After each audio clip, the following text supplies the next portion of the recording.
The USS Tripoli hits an Iraqi mine in the Gulf as the Iraqi foreign minister carries a letter from Gorbachev to Saddam Hussein, and the preparations for a ground war quicken. This is NBC Nightly News with Tom Brokaw.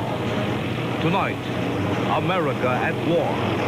Reporting from Saudi Arabia, Tom Brokaw with Jane Pauley in New York.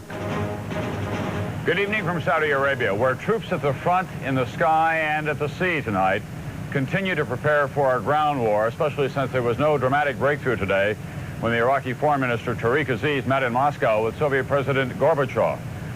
NBC's John Cochran. Gorbachev then sent Tariq Aziz home to Saddam Hussein with a sealed envelope. How's that going over at the White House tonight?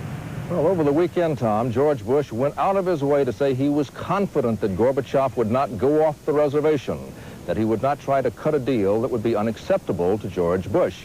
So today, the president had to wait to find out whether his confidence in Gorbachev was justified.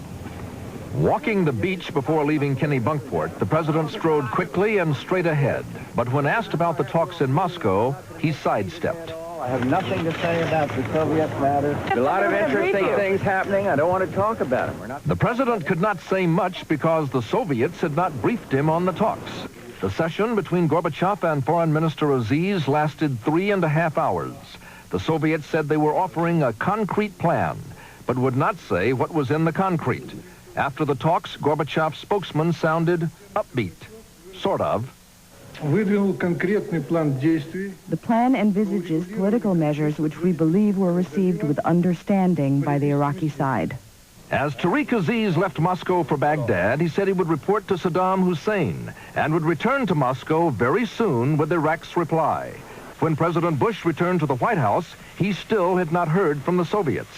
But Gorbachev had talked to Germany's Chancellor Helmut Kohl, and Kohl talked to Bush. A German newspaper, Bild, reported Gorbachev's plan includes Iraq's unconditional withdrawal from Kuwait, no reprisals against Iraq, no tampering with Iraq's government and borders, and eventual negotiations on the Palestinian-Israeli problem. Late today, Bush huddled with top advisors to discuss the Kremlin plan, which the Soviets were finally sending to Washington in a secret cable. Before that cable arrived, a senior White House aide told NBC News that President Bush regarded the Soviet plan as, quote, no big deal. Now they've seen that Soviet cable, and the White House has just issued this statement. The Soviets have asked that we treat the substance of their account of the plan as confidential. We will not comment further on it. The White House adds, however, our military campaign remains on schedule. Tom? Thank you, John Cochran at the White House. NBC's Brad Willis is here with me in Saudi Arabia. And today, Brad, while the heavy air campaign continued up north, a couple of American warships did run into some trouble in the Persian Gulf. What's the latest on that? Well, Tom, the missile cruiser USS Princeton and the helicopter carrier USS Tripoli were conducting a mine-sweeping operation off the coast of Kuwait. They strayed into an Iraqi landmine. They failed to detect the danger before it was too late. The first mine rocked the USS Tripoli shortly before dawn. 4 crewmen were slightly injured. This man overcome by smoke. If you have any casualties down there, make sure you bring them up here. The crew scrambled to contain the damage. Give me 5 guys, let's go. Water flooded a main engine room into an ammunition hold and swamped a chemical and paint storage area, some of it oozing into the Gulf. Divers hit the water, finding a huge hole torn in the hull. Contact seems to be a 16 by 20 foot hole, 30 foot below the surface. The impact of the explosion jarred the entire ship and all 600 men aboard. I thought a missile hit us, and scary. I thought this was it, that we were going down.